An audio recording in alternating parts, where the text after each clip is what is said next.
అదే RTV app వార్తల్ని క్షణాల్లో చదివే అవకాశం ఉంటుంది. ఒక న్యూస్ పేపర్, ఒక టెలివిజన్ ఛానల్ మీ చేతుల్లో ఎప్పుడూ ఉంటాయి. కళాకారుడు సక్కిని రామచంద్ర వారి యొక్క మరణం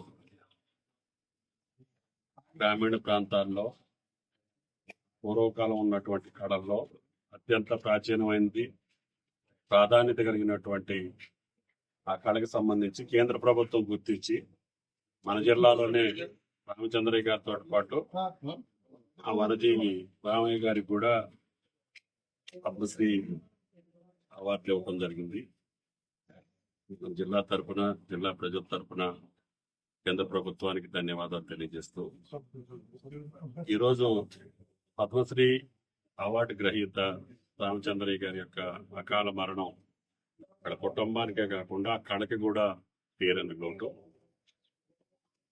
వారి యొక్క ఆత్మకు శాంతి చేకూరాలని, ఆ కళకు సంబంధించి ఏమాత్రం కుటుంబ సభ్యులు కావచ్చు, ఆయన శిష్యులు కావచ్చు, దాన్ని కొనసాగించాలనేది ప్రాచీన కళల యొక్క ప్రాధాన్యతని ఈనాటి తరాలు కూడా గుర్తుంచుకునేటట్టుగా ఆ కార్యక్రమం కొనసాగాలని ఆ భగవంతుడు.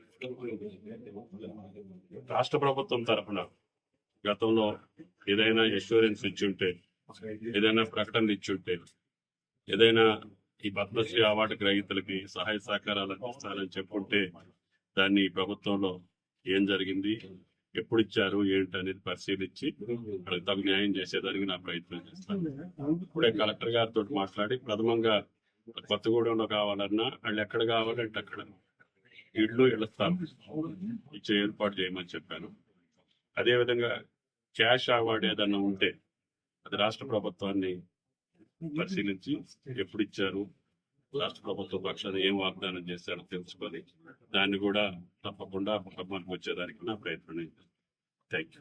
మరిన్ని వీడియోస్ కోసం ఛానల్ ని సబ్స్క్రైబ్ చేయండి, లేటెస్ట్ అప్డేట్స్ కోసం వాట్సాప్ ఛానల్ ని ఫాలో చేయండి అండ్ లింక్ డిస్క్రిప్షన్ లో ఉంది.